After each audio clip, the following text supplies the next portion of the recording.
Assalamualaikum warahmatullahi wabarakatuh.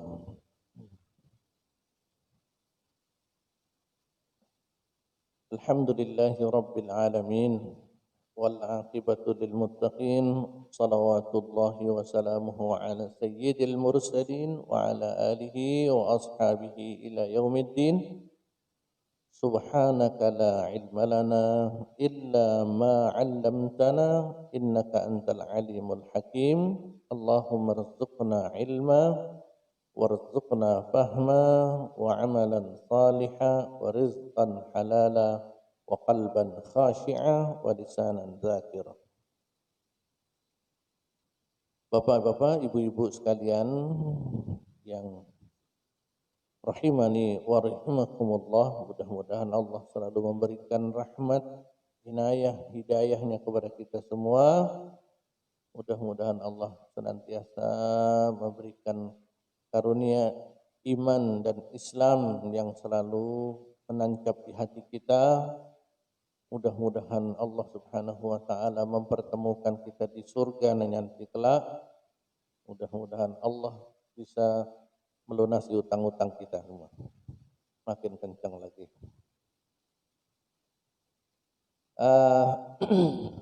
Ada suatu kisah, suatu peristiwa yang pernah terjadi di zaman Rasulullah Sallallahu Alaihi Wasallam, yang peristiwa ini menjadi sebuah asbabul wurud dari sebuah hadis Nabi juga. Ada seorang datang kepada beliau melaporkan, karena Rasulullah itu selain berfungsi sebagai nabi, beliau juga berfungsi sebagai hakim yang memutuskan semua perkara-perkara umat manusia, umat Islam. Datang seorang kepada Nabi melaporkan seseorang, mengadukan seseorang. Dan yang dilaporkan atau yang diadukan oleh orang tersebut adalah orang tuanya sendiri. Dia mengadukan kepada Nabi tentang apa yang dilakukan oleh orang tuanya. Apa yang dilaporkan? Ya Rasulullah, orang tua saya ini menjengkelkan. Orang tua saya ini membuat saya kesal. Kenapa? Dia setiap ke rumah saya, ada saja yang diambil.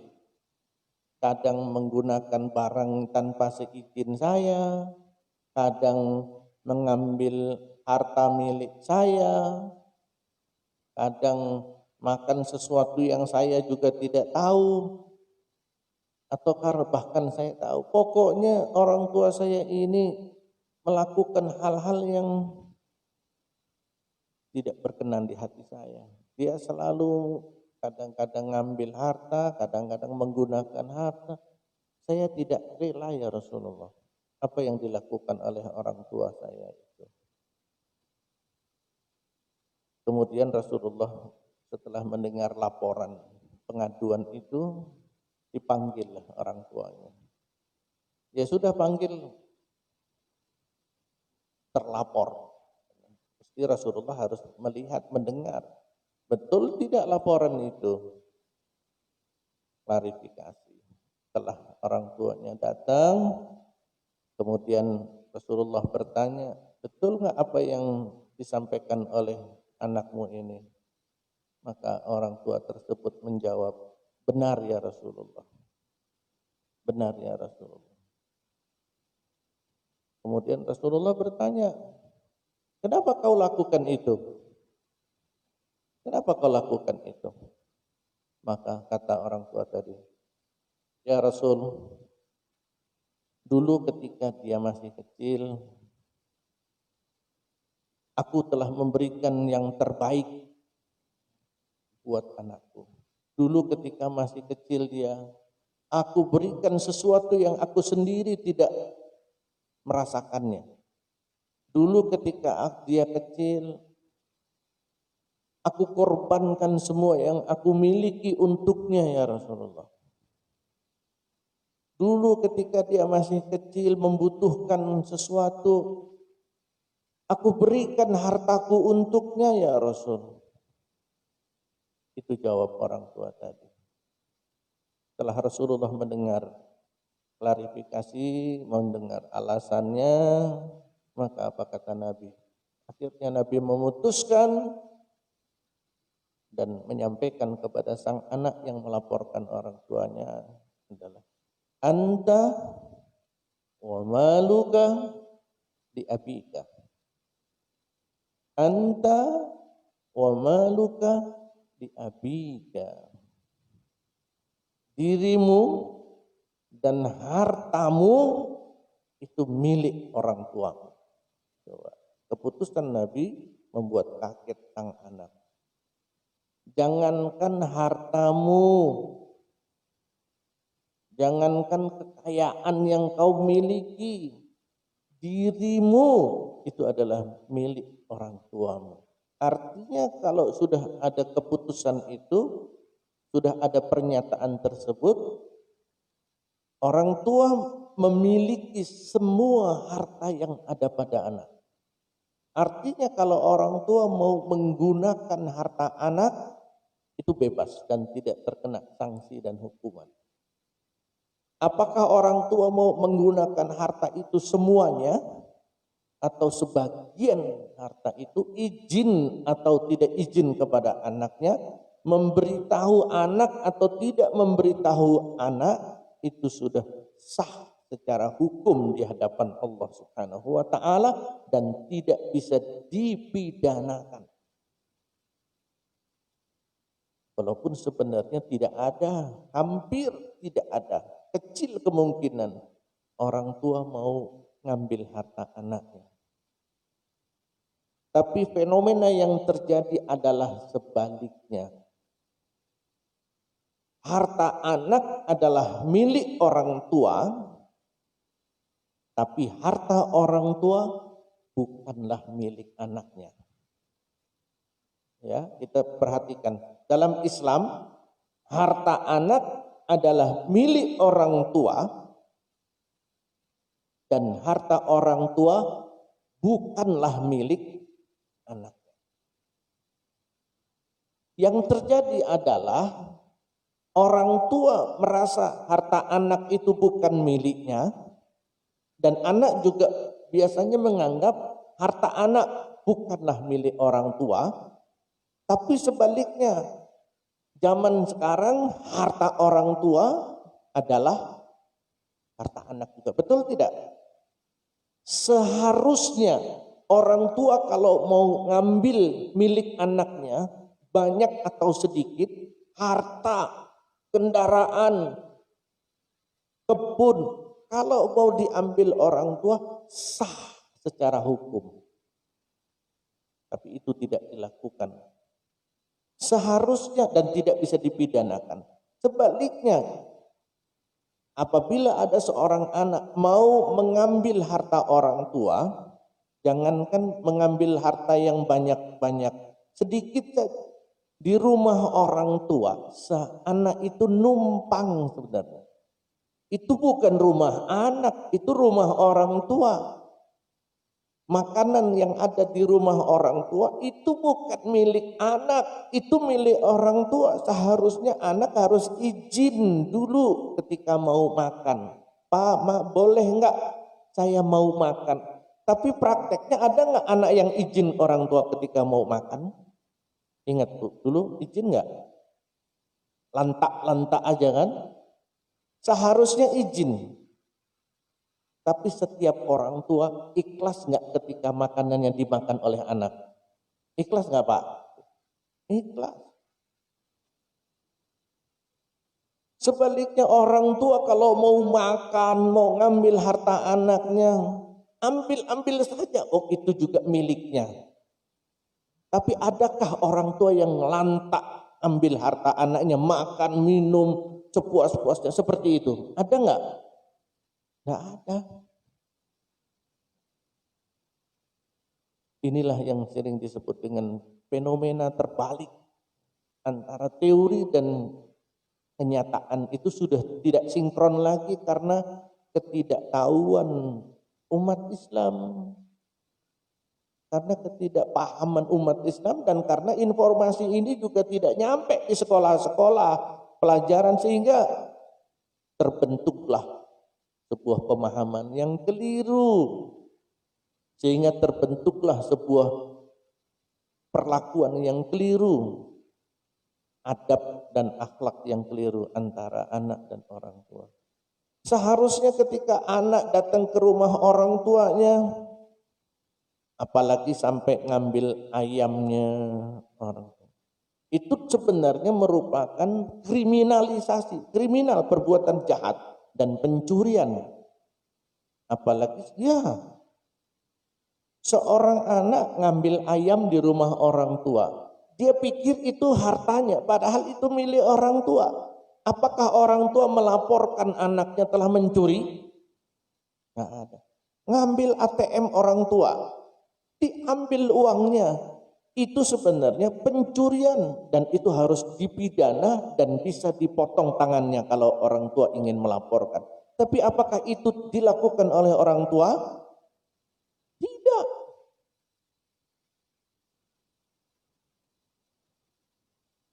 Sampai sebesar itulah sesungguhnya Allah memberikan kedudukan yang tinggi dan mulia di sisi Allah Ta'ala, sehingga Allah berani memberikan lisensi kepada orang tua. Allah rela memberikan lisensi ridho dan ikhlas. Keridhaan Allah tergantung pada keridhaan. Ridallahi fi ridal. Coba bayangkan, Allah tidak memberikan lisensi ini kepada anak, tapi Allah memberikan lisensi keridhaan ini kepada orang tua. Kalau ingin mendapatkan keridhaan Allah Subhanahu wa Ta'ala, prosesnya harus melalui orang tua. Siapapun yang ingin mendapatkan keridhaan Allah, usahakan melalui proses supaya orang tuanya ikhlas dan ridho kepada kita. Mustahil Allah akan meridhoi seseorang ketika orang tuanya tidak ridho kepada anak orang tersebut. Itulah sebabnya kedudukan orang tua itu sangat tinggi dan sangat besar. Itulah sebabnya Rasulullah berani menyatakan bahwa harta anak adalah milik orang tua, sementara harta orang tua bukan milik anaknya. Pemahaman ini jarang dimiliki oleh umat Islam. Mungkin juga hampir tidak kita miliki. Seandainya ada orang tua yang datang ke rumah kita, coba sampaikan saja. Ayah, ibu, abi, umi, papa, mama, walaupun ini rumah saya, sesungguhnya ini adalah milik papa dan mama. Semua yang ada di rumah ini silahkan mau diapakan oleh papa dan mama. Sah, karena ini bukan milik saya, karena ini adalah milik papa dan mama. Betapa bahagianya mereka. Walaupun dia juga tidak merasa, milikku ya, kalau begitu tak jual aja deh. Begitu, nggak bakalan. Malah orang tua mau nambah lagi. Nak, masih butuh apa nak kira-kira? Betul tidak? Tuh. Kalau anaknya kekurangan, pasti orang tua yang susah, ya kan? Kalau seorang anak sedih, maka janganlah dilaporkan kesedihan itu kepada orang tua. Karena kesedihan orang tua akan 2 kali lipat lebih sedih daripada anaknya. Maka cara membahagiakan orang tua itu salah satunya adalah jangan memberi kabar duka kepada orang tua. Kalau udah punya berita pahit, kondisi susah, jangan lapor ke orang tua. Karena orang tua akan bersedih karena kesedihan anaknya 2 kali lipat. Tapi apakah itu terjadi kepada sang anak ketika orang tua sedih? Apakah kondisi Kekurangannya orang tua juga bisa terjadi kepada anak apabila orang tua kekurangan. Apakah anak langsung merespon kebutuhan orang tua? Kecil kemungkinan, jarang terjadi. Ya, maka siapapun yang sampai pada tingkat birrul walidain bisa sampai pada predikat anak soleh yang birrul walidain, maka dia akan ditempatkan pula di tempat yang mulia. Tidak akan pernah terbayar di dalam Islam itu. Sekali lagi, tidak akan pernah terbayar kebaikan apapun yang dilakukan oleh seorang anak kepada orang tua. Sebaik apapun, sebesar apapun yang diberikan oleh anak kepada orang tua, tidak akan bisa membayar. Apakah ketika seseorang mentransfer uang kepada orang tuanya setiap bulan, merasa dia sudah berjasa kepada orang tua? Apakah ketika sudah memberi tiap bulan kepada orang tuanya, dia sudah merasa birrul walidain? Masih belum sebanding dan berapa, belum masuk dalam kriteria birrul walidain. Ada sebuah kisah nyata. Saya mendapatkan sebuah WA, berita dari seorang di Arab Saudi. Dia cerita tentang tetangganya yang berkisah tentang dirinya. Karena ingin birrul walidain, ingin berbakti kepada orang tuanya ada di kampung, sendirian, sudah tua, sendirian, ya disuruhlah tinggal sama anaknya. Ya. Orang tuanya, bapaknya sendirian, ya biar merasa bahwa dia anak yang soleh, diambillah orang tuanya dari kampung yang sudah tua, diambil ke kota supaya dia bisa dekat dengan orang tua. Bagus maksudnya, keinginannya. Kemudian dia bisa merawat orang tuanya. Ya. Kemudian di rumah itu memang ada tinggal sebuah kamar, ada sebuah kamar yang memang ada di situ tempat naruh barang-barang gudang. Dibersihinlah kamar itu, dibersihkan gudang itu, udah bersih, baru orang tuanya diambil dari kampung, kemudian diletakkanlah orang tua tersebut di ruangan yang dari gudang yang sudah dibersihkan. Dekatlah dia, akhirnya dia merasa alhamdulillah sudah birrul walidain. Tiap hari ditengok anaknya, orang tuanya, diberi makan terus tiap hari.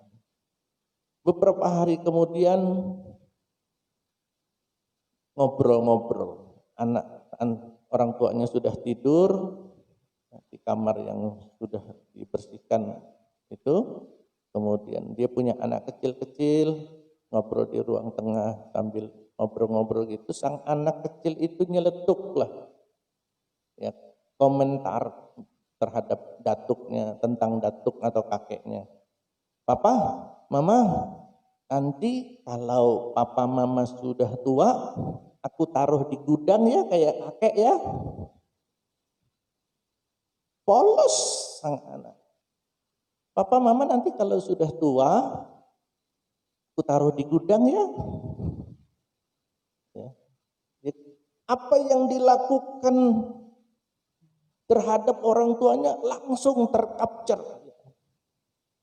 Langsung dipikirkan, wah nanti kalau papa mama sudah tua, aku mau taruh papa mamaku di gudang. Sakit nggak kira-kira Bu?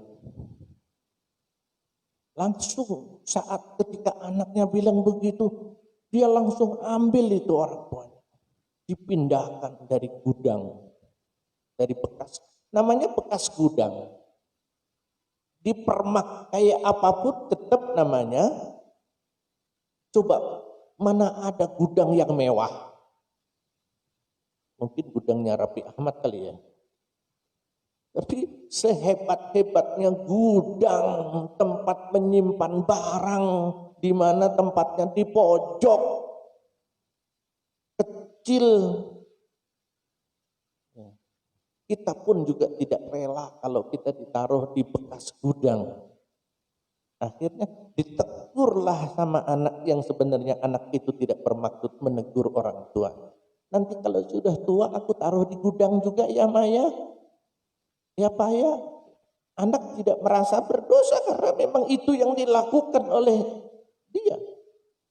Diambillah orang tuanya, dipindahkanlah saat itu juga. Ini kisah nyata. Jadi kalau kita ingin supaya diri kita didoakan oleh anak kita setiap hari, kita nggak perlu ngajarin sang anak, nah nanti kalau sudah besar doain papa ya, doain mama ya, nggak perlu. Nah nanti kalau sudah besar tolong perhatikan papa mama ya, nggak perlu. Langsung saja kita lakukan di depan anak kita. Karena dia akan merekam apapun yang kita lakukan terhadap orang tua kita. Dan itu yang akan membekas. Dan itu yang akan diperlakukan oleh anak kita nanti terhadap diri kita. Seandainya kita mendoakan tiap saat terus di depan anak kita, otomatis anak kita akan mendoakan pada diri kita. Ya. Itulah mengapa Rasulullah SAW berani mengatakan anta wa maluka li abika. Walaupun teorinya demikian tadi bahwa harta kita, jangankan harta, diri kita saja milik kedua orang tua kita. Dan itu tidak pernah terjadi orang tua mengambil harta. Tapi ternyata ada juga zaman sekarang seorang anak yang mempidanakan orang tua. Pernah dengar cerita kan? Anak mempidanakan orang tua. Durhaka. Jangankan sampai mempidanakan, melaporkan orang tua. Membuat kesal orang tua saja sudah durhaka. Mengeluh saja durhaka. Pernahkah orang tua mengeluh ketika anaknya mengesalkan, mengecewakan? Jadi dalam hukum Islam itu sampai ada hukum, ini hukum syariat. Hukum syariat. Seorang anak bisa dipidanakan oleh orang tua ketika mengambil harta orang tua. Jika orang tua melaporkan anaknya telah mengambil hartanya, maka dalam hukum Islam anak bisa dipotong tangannya. Jika anak mengambil milik orang tua, maka sang anak bisa dipidanakan, masuk penjara atau potong tangan. Walaupun itu tidak pernah terjadi, orang tua melaporkan anak. Namun sebaliknya, jika ada orang tua yang mengambil milik anaknya, kebun, harta, kendaraan, tanpa izin anaknya, walaupun sang anak mempidanakan orang tua, pidana tidak berlaku dan tidak berfungsi. Tidak ada kisos kepada orang tua, tidak ada pidana kepada orang tua terhadap anaknya. Tapi ada pidana dari orang tua yang melaporkan anaknya. Jadi hati-hati kalau kita ingin melakukan, ingin mempidanakan orang tua. Jangan sampai karena apa yang ada pada milik orang tua itu sesungguhnya bukan milik kita. Kita hati-hati kita mengambil harta orang tua. Walaupun orang tua juga ikhlas. Tapi tetap aja itu merupakan pidana. Bapak Ibu sekalian rahimakumullah. Kisah yang kedua. Ada anak yang sebenarnya ingin membahagiakan orang tua. Diajaklah jalan-jalan. Ini juga sudah viral di beberapa medsos. Karena ingin membersamai orang tua. Kadang-kadang kita ini nawaitunya sudah bagus. Tapi begitu membersamai tidak mudah. Jalan-jalan lah anak sama orang tua, yang namanya orang tua ya, orang tua. jalan-jalan di taman belakang rumah. Duduklah di taman belakang rumah berdua dengan orang tua. Orang tua sambil duduk bawa tongkat bertanya kepada anaknya, itu suara apa ya? Suara apa ya? Sang anak langsung bilang, itu suara burung, Pak. Diamlah sejenak.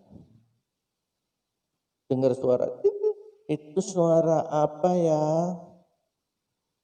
Anak juga menjawab pasti, burung, Pak. Yang tadi nadanya do, sekarang re. Do, re. Kemudian diam lagi. Orang tuanya, itu suara apa ya? Kira-kira apa jawab anak? Kalau tadi nadanya re, sekarang mi. Burung, Pak, burung. Gitu. Diam lagi. Itu suara apa ya? Apalagi nadanya? Mudah pasol langsung dilewatin. Berpasolasi, do-nya do yang tinggi. Do. Papa ini budek kali ya. Udah dibilang burung, burung. Coba kesel kan anak dibilangin burung, Pak, burung, Pak, burung. Nah, akhirnya ya walaupun orang tua sudah ngomong begitu, sudah tidak begitu dengar, tapi hatinya tetap masih berfungsi normal. Akhirnya orang tua pun dia tidak bisa membalas, namanya fisik sudah tua, semuanya sudah berkurang, tenaga masuklah ke rumah, ngambil buku memori. Ketika dia masih kuat, masih muda, anak masih kecil, di bawah ke taman juga. Si anak bertanya tentang burung kepada orang tuanya. Ketika anak yang sudah besar itu masih kecil, anak di situ tertulis, anak bertanya, "Papa, itu suara apa, Pak?" Orang tua menjawab, "Itu burung anakku sayang." Gitu. Kemudian main-mainan. Anak bertanya lagi, Papa itu burung suara apa ya, Pak ya?" Apa jawab orang tua? Pakai nada apa kira-kira? Habis pertama pakai do. Jawaban yang kedua pakai nada apa? Do lagi. Sayang, itu suara burung. Ya, kemudian main lagi. Kemudian anak nanya lagi, Papa, itu suara apa, Pak? Yang ketiga kira-kira orang tua jawabnya pakai nada apa? Hah? Kalau ada nada mi, orang tua kurang ajar itu namanya. Itu bukan anaknya biasanya, anak titipan. Tapi kalau anak sendiri dijawabnya juga, sayang, itu burung sayangku, sambil dicium-cium gitu. Sambil dipeluk, sambil dicium, itu burung sayang, gitu. Burung, main lagi. Tiba-tiba, Papa, itu suara apa ya, Pak ya? Kira-kira pakai suara yang kenceng nggak kira-kira? Nggak bakalan. Apalagi ibunya. Kalau ibu pasti lebih lembut lagi ya Bu ya. Kalau papa mungkin lagi ada telepon marah juga kali. Tapi kalau orang tua secara umum tidak, pasti akan tambah dipeluk lagi sambil dikasih tahu, nah itu namanya burung sayang. Sayang itu burung begitu. Gitu. Tulisan itu dibaca oleh anaknya. Barulah dia sadar. Coba itulah apa yang dilakukan oleh orang, apa yang diperlakukan oleh orang tua terhadap anaknya dan apa yang dilakukan oleh anak kepada orang tua. Ya. Merawat orang tua berat memang, karena masalahnya di hati. Kalau masalah hati kita sudah klik, artinya dengan orang tua itu sudah lembut, maka apapun yang terjadi pada orang tua akan indah, seperti halnya kelembutan hati orang tua yang sudah klik terhadap anaknya, apapun yang dilakukan oleh anaknya akan selalu indah di mata orang tuanya. Anaknya pipis, ngompol, waktu masih kecil, marah nggak orang tua? Dasar anak kecil ngompol mulu sambil bersihinnya. Anaknya kecil pup, apa dimarah? Ibu marah nggak anak kecilnya pup? Nggak marah. Tenang, anak soleh, anak pinter. Walaupun air kencing itu sampai, saya pernah juga dikencingin anak saya. Begitu nganti popok, kena ke muka saya. Apakah marah bapak ketika dikencingin mukanya oleh anak? Marah nggak pak? Nggak marah. Seneng-seneng aja, Masya Allah. Sambil bercanda begitu. Coba kalau ada orang tua ngencingin anaknya, marah nggak kira-kira? Kesel kan? Itulah kembali kepada bagaimana hati kita. Maka Allah menilai bukan merawat, bukan masalah nanti kalau orang tua kita rawat, panggilin suster-suster yang akan merawat. Tetap berbeda perlakuannya, tetap berbeda di hati orang tua. Allah tidak menilai berapa banyak yang kita berikan kepada orang tua. Kita transfer tiap bulan 5 juta rupiah. Apakah sudah bisa membuat orang tua ridho? Apakah sudah bisa sebanding dengan apa yang diberikan oleh orang tua? Tidak. Allah melihat yang dinilai itu adalah hati kita, pengorbanan kita. Sehingga dalam berkorban itu pun Allah tidak menilai berapa kilo daging yang dikorbankan. Korban 1 ton sapi besar, sapi limosin 1 ton. Apakah itu nilainya besar di mata Allah Ta'ala? Sama sekali tidak tercatat. Berapa liter darah yang dialirkan dalam korban itu sama sekali tidak dicatat oleh Allah Ta'ala. La yanalallahu dima'uha wala luhumuha walakin yanaluhu taqwa minkum. Allah tidak akan mencatat, Allah tidak akan menerima berapa kilo daging yang sudah dikorbankan. Dia tidak masuk dalam catatan dan tidak juga akan diterima berapa liter darah yang dialirkan dalam korban. Misalnya ada orang berkorban di sana 1 limosin 1 sapi besar, di sana 10 ekor sapi, kurban di sana 10 ekor. Kalau memang dia tidak punya jiwa berkorban, misalnya itu juga bukan milik dia, kelihatannya berkorban, tapi bukan milik dia sehingga tidak merasa berkorban, dia nggak dapat apa-apa. Atau mungkin itu bukan harta yang memang dia peroleh dengan jerih payah, sehingga itu harta yang gampang. Dia korban itu 10 ekor sapi, dia masih punya 1 juta sapi. Nggak merasa dia berkorban. Ya Allah memberikan pengorbanan itu sekadarnya saja catatan.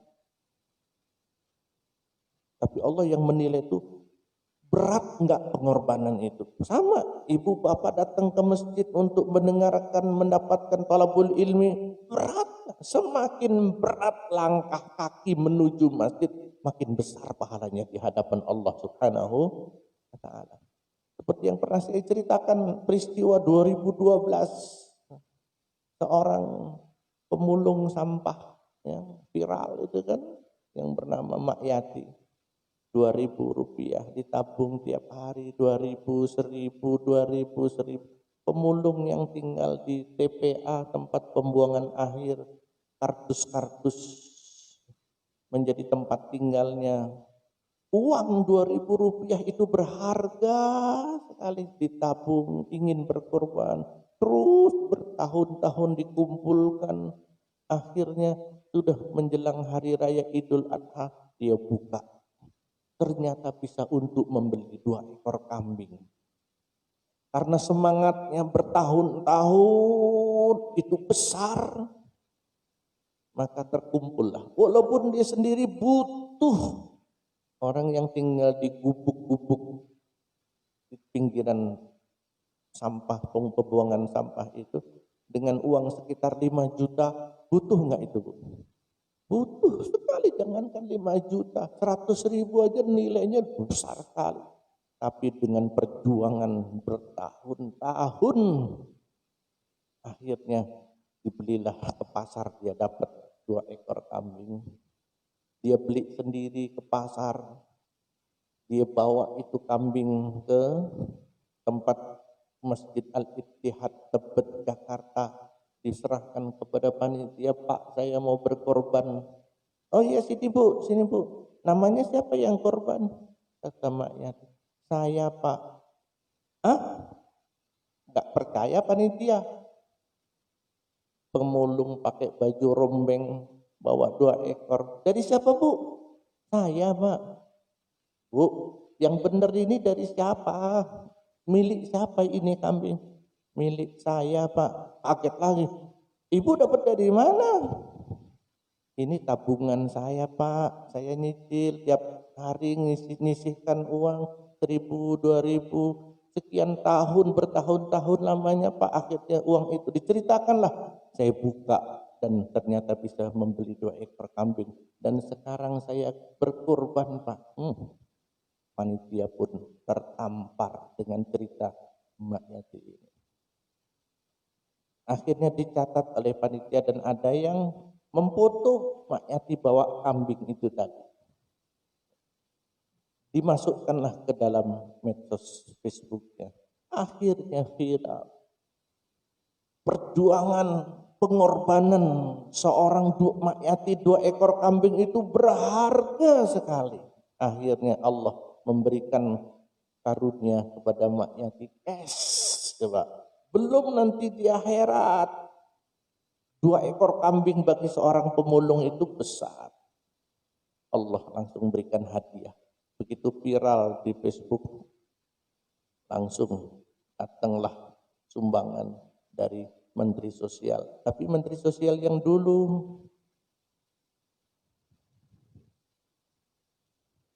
bukan Menteri Sosial yang ini, yang yang sono. Menteri Sosial dulu dapatlah dikasih betul ceritanya. Ini memberikan pelajaran bagi seluruh bangsa Indonesia. Akhirnya dapat hadiah rumah, dibikinin rumah di desanya, dibelikan sawah, dapat rumah, dapat sawah. Ada dermawan-dermawan yang nyumbang, ada yang dikasih kendaraan, ada yang nyumbang umroh, ada yang nyumbang haji untuk keluarganya, ada yang nyumbang uang, ada yang akhirnya jadi jutawan. Itu di dunia dengan pengorbanan, belum nanti di akhirat. Ya. Jadi Allah menilai seseorang itu bukan banyak atau sedikit, tapi juga bukan berarti sedikit ajalah, yang penting ikhlas, masukin kotak infak, yang penting kan ikhlas. Itu bukan masalah, memang ikhlas, tapi kalau bisa banyak tapi ikhlas. Berkorban besar tapi ikhlas, itu luar biasa. Ikhlas memang itu yang penting, tapi banyak juga menjadi salah satu untuk menunjang keikhlasan itu tadi. Jadi itulah yang menyebabkan berkorban untuk orang tua itu memang sekali lagi tidak akan pernah terbayarkan. Birrul walidain, maka Rasulullah mengatakan rahima anfu rajulin, rugi besar. 3 kali Rasulullah mengatakan rugi. Yang ketiga, rugi sekali orang yang tidak bisa masuk surga ketika kedua orang tuanya masih hidup. Ya. Rugi. Kenapa? Dia tidak mampu untuk mencari ridhonya orang tua. Jadi, kalau orang tua masih hidup, kok tidak bisa masuk surga? Rugi itu orang. Menyia-nyiakan kesempatan keridhaan Allah melalui keridhoannya orang tua. Sampai ada orang tua meninggal dunia dan belum mengikrarkan ridhonya kepada anaknya, rugi dia. Kalau Allah sudah ridho, selesai urusan. Masalah selesai. Memang puncak puncak bonus rahmat dari Allah itu ya ridho. Kalau Allah sudah ridho, mau udah nggak ada masalah lagi.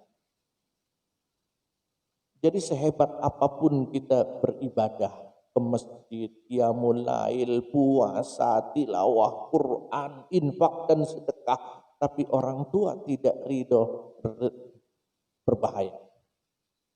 Bahaya besar. Carilah ridho orang tua. Ketika orang tua masih hidup, segera syukur-syukur sampai terucap kan ridhonya orang tua. Apalagi mengucapkan ridho terhadap anaknya itu luar biasa. Tapi bagaimana supaya orang tua bisa mengikrarkan keridhaan kepada anaknya itu juga membutuhkan perjuangan. Jadi hak dan kewajiban anak terhadap orang tua kepada anak itu sudah Allah atur di dalam Al-Quran dan dalam hadis juga. Ya Ustaz, kalau bagaimana caranya? Itu teknis.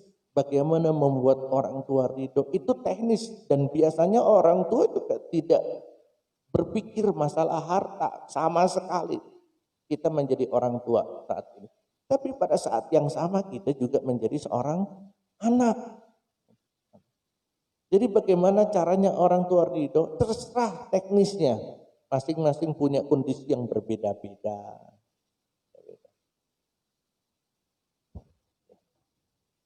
Ustaz, kalau orang tua sudah meninggal dunia bagaimana? Ini sudah terlanjur misalnya.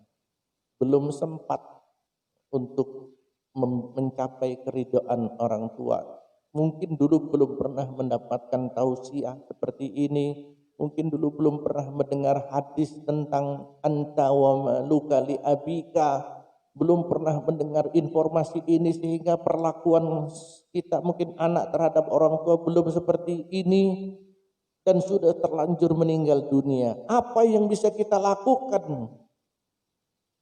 Memang satu langkah sudah terlambat. Tapi masih adakah peluang mencari ridho orang tua yang sudah meninggal dunia? Masih. Walaupun peluang itu semakin kecil. Peluang semakin kecil. Peluang besar kata Nabi kalau orang tua masih hidup. Cari segera orang tua. Ketika orang tua sudah meninggal dunia, tinggal dua amal yang bisa menyelamatkan supaya tetap orang tua akan menjadi penentu dari keridhaan Allah Subhanahu wa taala. Yang pertama adalah doa. Ustaz, saya sudah sering mendoakan. Kalau kata-kata sudah itu berarti nggak mendoakan lagi. Doa kita yang setiap saat, setiap hari kita ucapkan untuk dua orang tua kita itu juga belum bisa sebanding dengan apa yang sudah orang tua kita berikan kepada kita. Belum sebanding. Ibu bapak merasakan bagaimana cinta dan kasih sayang orang tua kepada anak itu tanpa batas. Sekali lagi, cinta dan kasih sayang orang tua kepada anaknya itu unlimited. Sementara cinta dan kasih sayang anak kepada orang tua biasanya hitung-hitungan. Betul tidak? Ngitung kan? Saya sudah ngasih orang tua. Seolah-olah ketika sudah ngirim ngasih itu sudah birrul walidain. Belum. Seolah-olah ketika sudah mendoakan itu sudah birrul walidain. Belum. Doa terus dan jangan pernah berhenti mendoakan orang tua. Agar supaya kita juga didoakan oleh anak-anak kita. Agar kita didoakan oleh anak-anak kita. Jangan berharap kita didoakan oleh anak-anak kita kalau kita tidak mendoakan orang tua kita. Doanya ya seperti yang ada di dalam Al-Quran. Rabbighfirli wali walidayya warhamhuma kama rabbayani shaghira.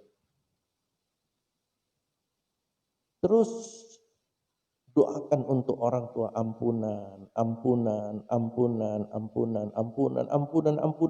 ya Allah. Kasih sayang rahmat dari Allah. Sayangi ya Allah orang tua kami.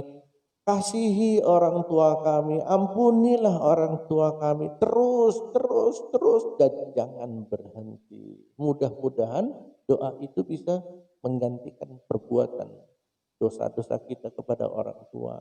Mudah-mudahan juga bisa menggantikan birrul walidain kita kepada orang tua kita. Ya, terserah Allah, itu yang ngatur, bukan kita. Kita hanya bertugas. Tugas kita sebagai anak adalah mendoakan dengan ikhlas tentunya. Ini kadang-kadang doa kita kepada orang tua kita dikit, itu pun dengan cepat-cepat pun.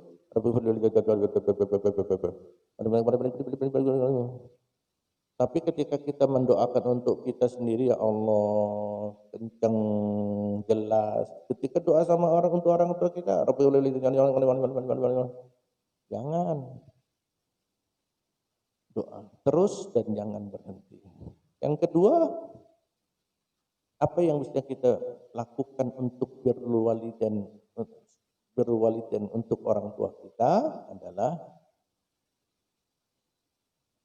doa, amal soleh yang diberikan untuk orang tua kita.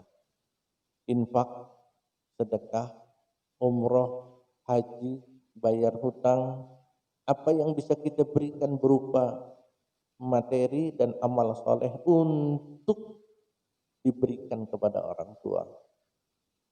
Karena apa? Apakah nyampe Ustadz kiriman anak kepada orang tua? Khusus hubungan anak dan orang tua itu tidak akan pernah putus. Walaupun orang tua sudah meninggal dunia, dan itu sudah dinyatakan Rasulullah, 3 saluran yang tidak akan pernah putus walaupun sudah berpisah alam dunia dan akhirat. Wa waladin salih, anak yang saleh. Jadi apa yang dilakukan oleh anak dan diberikan anak itu milik orang tua. Itu kepemilikan ini tidak putus walaupun sudah berpisah alam. Maka saluran itu masih bisa diberikan. Infak, sedekah ini untuk orang tua kami, ya Allah. Anak itu juga dapat pahala. Dan infak yang diberikan anak untuk orang tuanya itu juga akan disampaikan oleh Allah Ta'ala. Bahagia sekali orang tua nanti di akhirat, mendapatkan terus kiriman dari anak-anaknya, amal soleh, doa, itulah yang bisa diberikan. Jadi bagi jamaah atau kita yang masih punya orang tua yang masih hidup, selesaikan masalah keridhaan Allah ini, karena memang lisensi Allah itu diberikan kepada orang tua. Jadi bagaimana, kita kan tidak tahu apakah Allah ridho terhadap kita. Yang bisa kita lihat adalah orang tua kita. Usahakan orang tua kita itu ridho. Usahakan orang tua itu ikhlas terhadap diri kita. Karena banyak orang tua yang sebenarnya tidak ridho kepada anaknya, tapi tidak diungkapkan dengan kata-kata.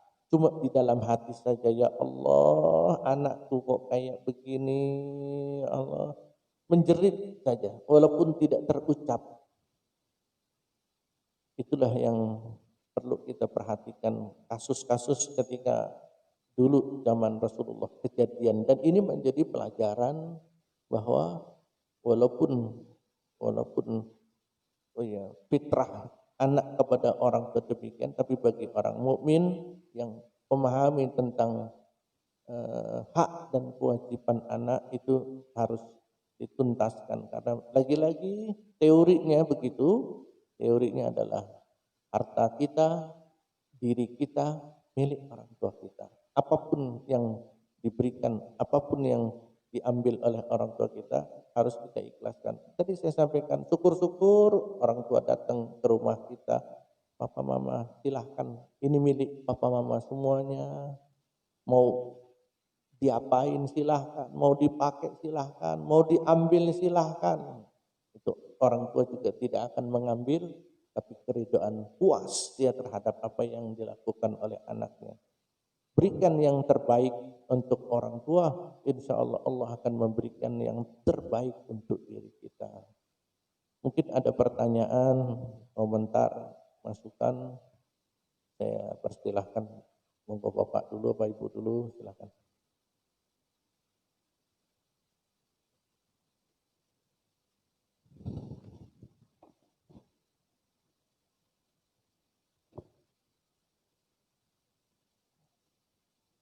Ya, silakan.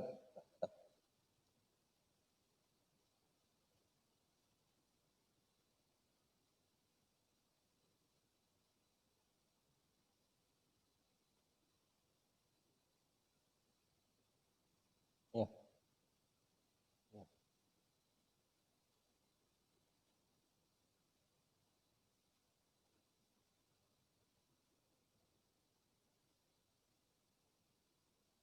itu.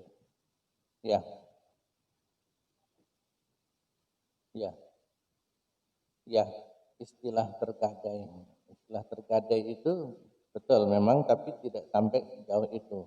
Karena terkaitan dengan masalah hukum akikah ya. Kecuali itu merupakan kewajiban. Jadi kita pertama melihat hukum akikah itu sendiri. Akikah, akikah itu berkorban karena proses adanya peristiwa kelahiran. Kalau kelahiran bayi laki-laki berkorban apa, Pak, Bu? 2 ekor kambing. Walaupun orang kaya tetap yang dikorbankan kambing. Apa mentang-mentang kaya korbannya sapi. Akikahnya apa? Sapi. Enggak juga diperbolehkan. Kemudian untuk kelahiran bayi wanita berkorban 1 ekor kambing. Tapi ini sebelum saya jawab ke sana nih sering terjadi apa ya, kesalahan yang kaprah, yang umum. Ini kadang-kadang sebenarnya nggak benar, tapi karena sudah menjadi jamak umum. Kambingnya 1 ekor dikorbankan akikah. Cuman pernik akikah ini ada sewa taruh, kemudian makanan-makanan ini, undangan, kambingnya cuma harganya 2 juta. Tapi perniknya bisa 10 juta atau 20 juta. Ini kadang-kadang ya sebenarnya substansinya ini keliru. Sehingga orang berpikir tentang masalah sumbangan-sumbangan. Dapat berapa nanti saya ya? Saya undang ini dapat sumbangan sekian. Udah salah besar ya. Berpikir tentang sumbangan. Ini salah. Ini sama sekali makna akikah tidak tercapai dia. Jadi akikah itu juga bukan berarti harus mengadakan acara besar, apakah itu marhabanan atau ceramah atau bukan. Akikah itu berkorban, namun berkorban. Yang punya hajat berkorban, bukan cari bisnis undangan. Salah. Dan berkorban itu boleh dibagi matang atau boleh dibagi mentah. Mau dimakan bersama-sama atau dibagikan dengan kotak atau dibagikan mentahnya, motong kambing dibagi mentahnya, sah saja, boleh. Dan tidak boleh memikirkan keuntungan. Itu namanya bisnis akikah namanya. Ya sudah, intinya berkorban ya. Yang punya hajat itu berkorban, bukan untung. Bukan. Nggak ada nanti. Yang kedua terkait dengan hukum akikah. Hukum akikah memang sunnah muakkadah. Dia tidak wajib, tapi juga tidak sekedar anjuran. Dia pertengahan antara wajib dan sunnah, sehingga disebut dengan sunnah muakkadah. Sunnah yang ditekankan sekali bagi yang mampu. Dan kemampuan itu memang juga terkait dengan kemauan biasanya. Kemauannya besar pasti ada kemampuan. Kemauannya kecil, mampunya juga kecil. Sama dengan berangkat haji. Berangkat haji itu yang mampu, tapi kemampuan itu juga tergantung pada Coba jemaah haji Darul Fatah, jemaah haji. Mayoritas orang kaya apa orang miskin? Orang biasa-biasa saja. Biasa-biasa, karena kemauannya yang besar. Nah, terkait masalah hukum, memang sunnah muakkadah. Sehingga kalaupun belum mengakikahkan Ka'bah, sebaiknya hari ketujuh. Bukan pula hari kelipatan 7. 7, 14, 21, 28 kelip. Bukan. Kalaupun seandainya mau kebetulan mau mengakikahkan hari ke-21, ya silahkan saja. Tapi tidak harus kelipatan 7. Mau hari yang ke-20, mau ke-21, mau ke-22, silahkan. Boleh-boleh saja. Nah, hukum inilah yang menjadikan kalau orang belum akikah bagaimana? Contoh ibu bapak yang sudah usia 40 tahun, 50 tahun, dulu belum diakikahi, hukumnya bagaimana? Apakah tergadai? Kalau dicari di kantor pegadaian juga nggak ada. Nggak ada. Kan kondisi yang mengakikahkan waktu itu kan orang tua kita. Dan orang tua kita juga kita tidak tahu kondisinya. Terus sekarang bagaimana akikahnya? Boleh kita mengakikahi diri kita sendiri selama masih hidup ya. Kalau masih hidup masih dianjurkan. Nanya kepada orang tua, Pak dulu saya sudah diakikahi belum? Belum nak, dulu karena ya kondisinya nggak memungkinkan, ya sudah akikah aja, kita beli kambing sendiri, ya, kita akikahin, tapi nggak usah ngomong ke orang-orang, Bapak Ibu ini akikah saya ya, nggak perlu, diem-dieman aja, pokoknya motong kambing, makan-makan gitu aja. Jadi nanti kalau ada undangan makan kambing, itu mungkin akikah itu. Jadi boleh kita mengakikahi diri kita sendiri. Ya, kalau ditanya, ini akikah ya? Ah, udahlah makan-makan aja. Sah. Dan istilah tergadai itu bukan membuat amal anak dan orang tua tidak nyambung. Tidak nyambung. Bukan.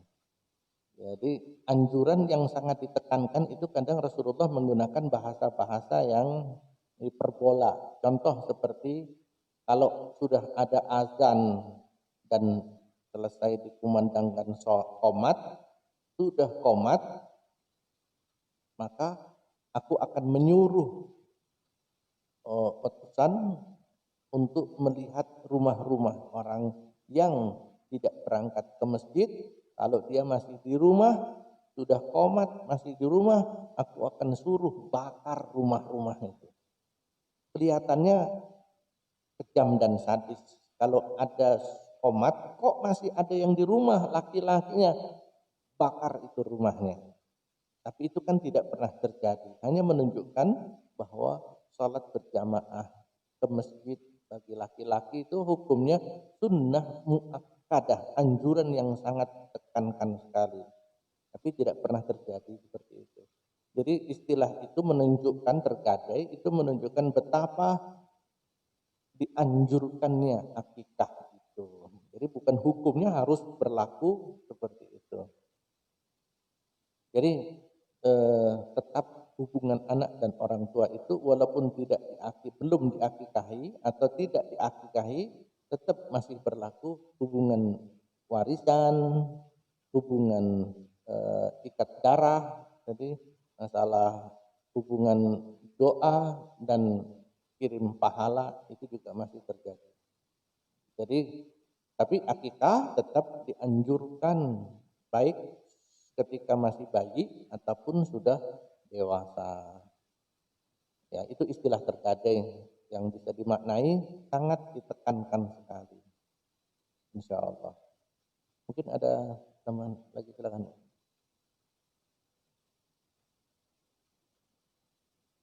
Ya,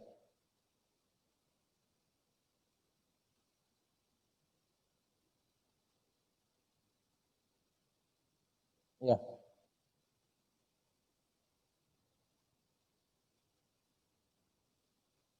ya, ya. Keinginan orang tua yang belum sampai. haji, kemudian orang tua sudah meninggal dunia. Ya. Jadi betul, bagus Bapak. Jadi anak itu memang begitulah, berpikir tentang orang tua. Sebenarnya ini kan masalah warisan sebelum sana. Jadi orang tua yang masih hidup itu tidak ada warisan. Jadi jangan sampai kita berpikir nanti hartaku yang ini. Jangan berpikir warisan karena orang tua masih hidup. Orang tua masih hidup. Nah, keinginan orang tua itu yang pernah terjadi di zaman Nabi. Ya Rasulullah, seorang wanita datang kepada Nabi, orang tuaku dulu ingin haji. Kemudian sebelum berangkat haji, orang tuaku meninggal dunia. Afa ahujju an? Apakah boleh aku berhaji untuk kedua orang tuaku yang sudah meninggal dunia? Maka kata Rasulullah, laksanakan. Itu disebut dengan badal haji atau badal umroh. Apalagi orang tua berpesan atau berwasiat kepada anaknya, nak, nanti kalau aku tidak sempat haji, tolong. Wasiat itulah, dari mana harta untuk wasiat, melaksanakan wasiat itu? Yang pertama harus diambil dari harta warisan. Jadi begitu Bapak Ibu, warisan itu tidak boleh dibagi kepada ahli waris sebelum menyelesaikan dua hal. Jadi jangan berhitung tentang berapa yang diperoleh dalam warisan sebelum menyelesaikan dua hal. Yang pertama adalah hutang piutang. Jadi jangan terburu-buru bagi warisan. Yang pertama, apakah orang tua kita punya utang piutang di mana harus diselesaikan dengan harta peninggalan atau warisan. Kalau kebetulan dibagi utang ini, warisan ini menyelesaikan hutang udah habis, ya sudah, ahli waris tidak mendapatkan apapun juga, karena itu bukan milik ahli waris tapi milik orang tua. Yang kedua, jangan dibagi dulu sebelum menyelesaikan wasiat dan pesan-pesan orang tua. Wasiat itu harus ditunaikan. Kalau wasiat itu berbentuk ibadah, harus ditunaikan. Kalau wasiat itu berupa pemberian kepada seseorang, maka di budget maksimal sepertiga dari harta warisan. Kalau misalnya orang tua berpesan nanti kalau saya sudah meninggal dunia, tolong berikan harta saya ke sebuah lembaga, misalnya Darul Fatah misalnya. Enggak boleh diberikan semuanya, maksimal diberikan sepertiga. Wathulutsu katsir, artinya maksimal kata Nabi itu sepertiga dari hartanya. Kalau beliau tidak menyebutkan jumlahnya, silahkan diberikan berapapun terserah ahli waris, tapi tidak melebihi sepertiga harta warisan. Jika wasiat itu berupa pelaksanaan ibadah, maka harus ditunaikan. Ditunaikan dalam bentuk ibadah tersebut, puasa atau haji. Jadi ahli waris itu bukan mewarisi harta saja, tapi juga mewarisi ibadah. Contoh misalnya, orang tua punya utang puasa, maka sang anak harus berpuasa untuk kedua orang tuanya.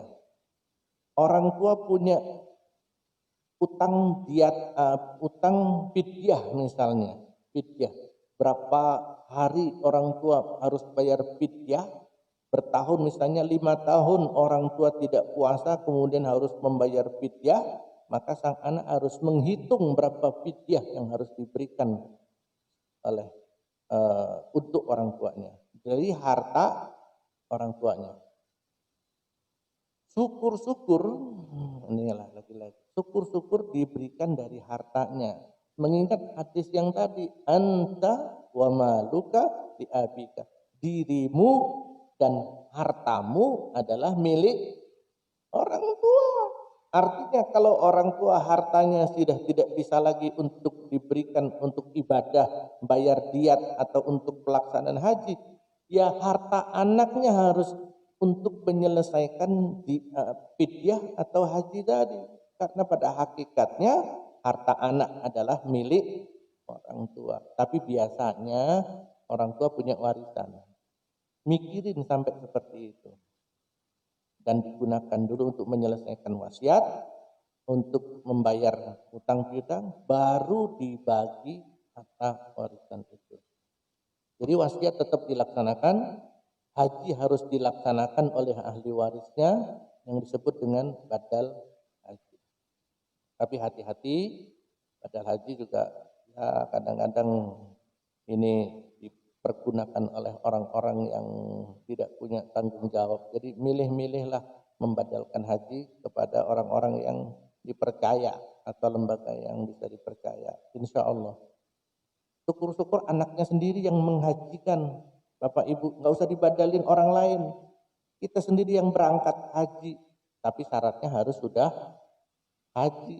Jadi membadalkan haji orang lain itu syaratnya yang bersangkutan sudah haji.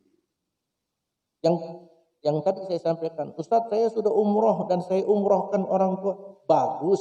Tapi jangan merasa bahwa kita mengumrohkan dan menghajikan untuk orang tua kita sudah berjasa besar. Jangan, itu belum apa. Ibu ada pertanyaan? Silakan. Ya, 2 silakan.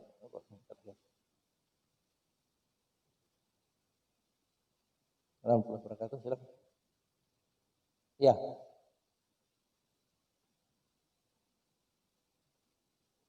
Ya.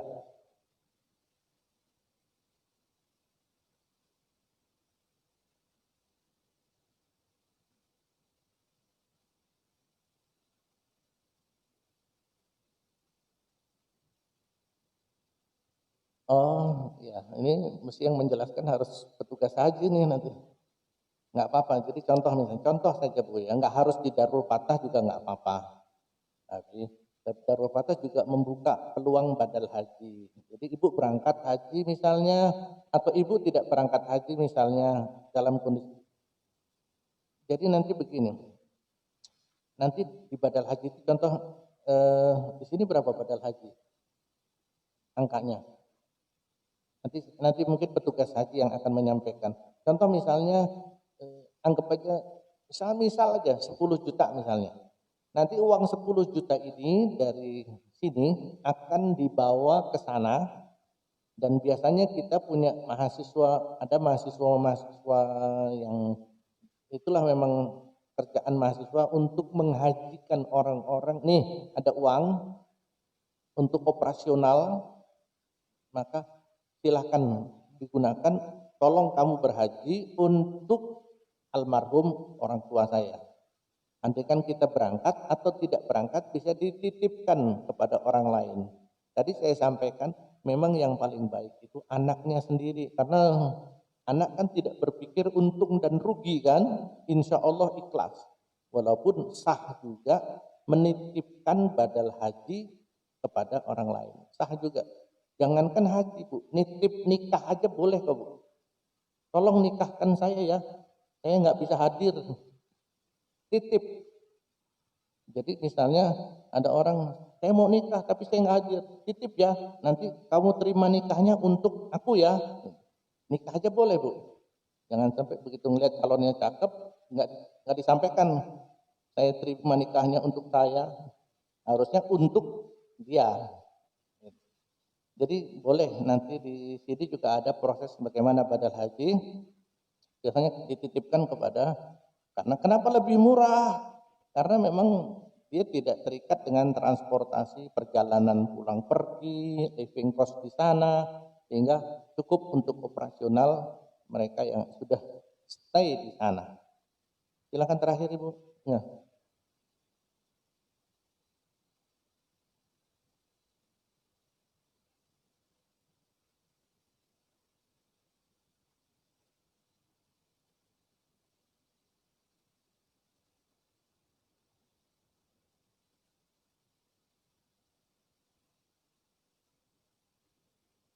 Ya. Ya.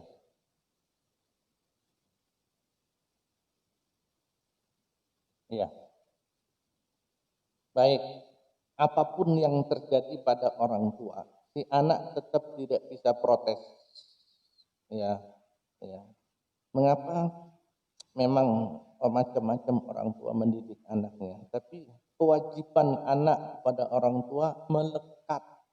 Saya sering melihat seorang anak benci banget orang tuanya. Perasaannya orang tua itu menyingkirkan, membuang, tidak memperlakukan dengan baik. Ini pikiran yang harus dibuang jauh-jauh.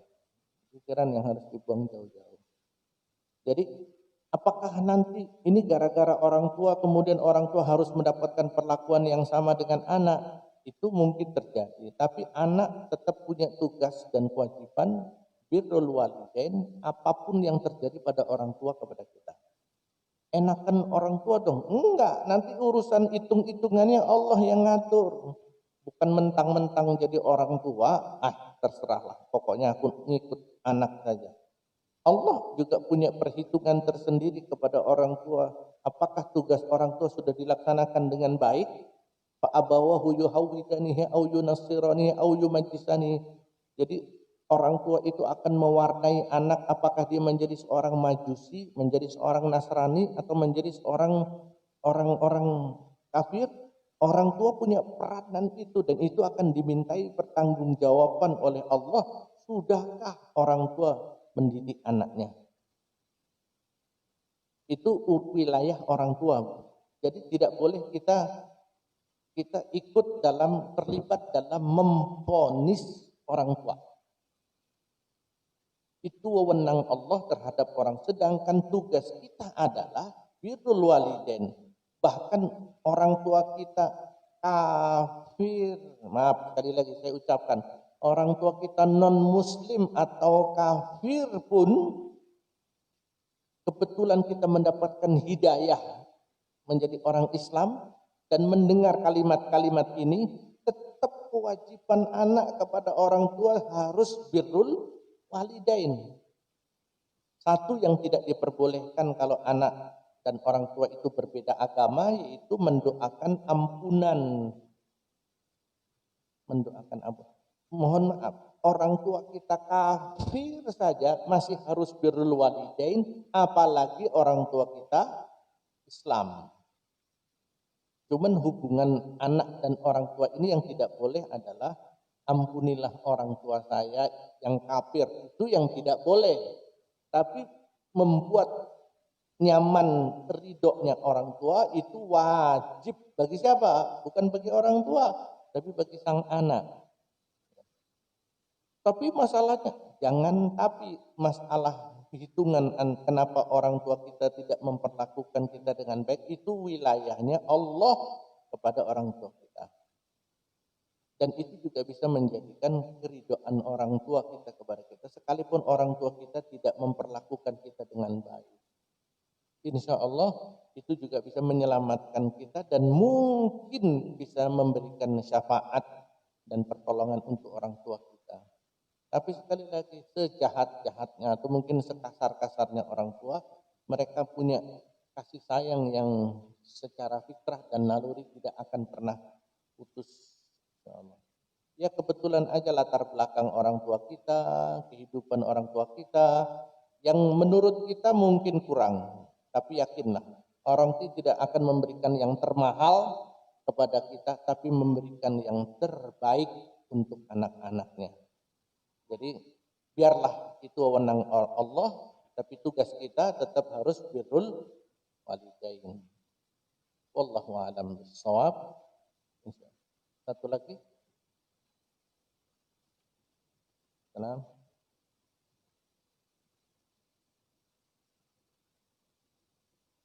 Ya. Ya. Baik. Yang namanya wasiat, yang pertama, secara prinsipnya harus ditunaikan. Itu yang hukum. Tapi namanya hukum fikih itu tidak, warnanya tidak hitam dan putih. Jadi yang pertama, bahwa wasiat itu harus ditunaikan. Apakah itu harga mati? Tunggu dulu, dia masih koma. Yang pertama, jika wasiat itu berupa sesuatu yang dilarang oleh Allah atau ada pelanggaran dan dosa, maka wasiat itu demi hukum harus dibatalkan. Jadi wasiat yang mengandung unsur dosa itu harus dibatalkan wasiatnya dan digantikan dengan membayar denda wasiat. Anda denda wasiat itu dalam Al-Quran sudah ada. Fakafaratuhu it'amu asyarati masakin min awsati ma tut'imun ahlikum au kiswatuhum au tahrir raqabah. Nanti denda itu diganti dengan memberi makan 10 orang miskin atau memberi pakaian 10 orang miskin.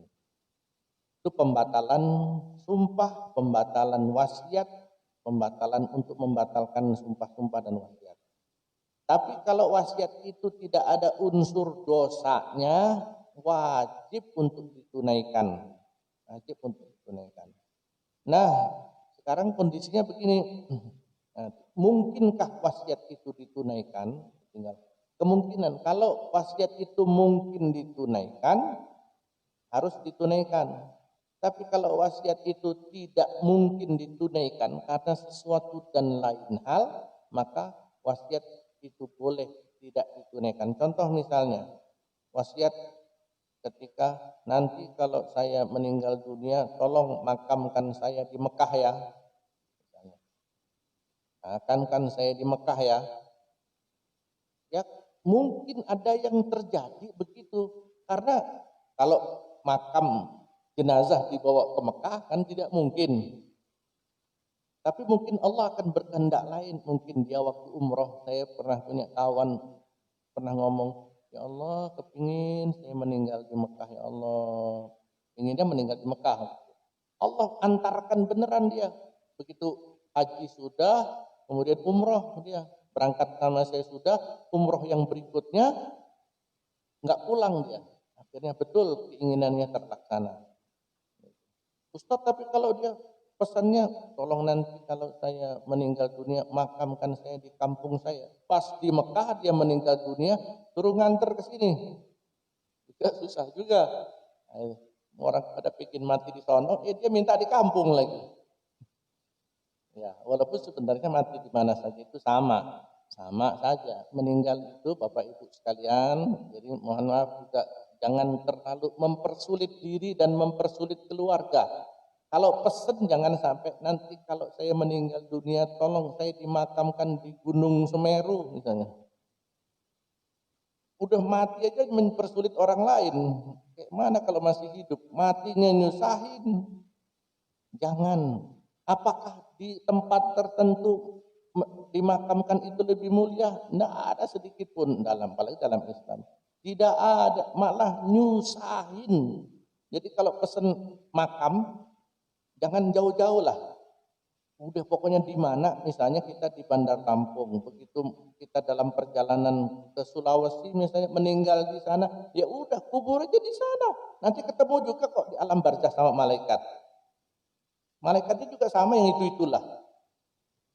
Malaikat mungkar dan nakir. Jadi bukan berarti malaikat di Lampung baik-baik gitu. Enggak juga. Malaikat di Medan kasar-kasar. Enggak juga.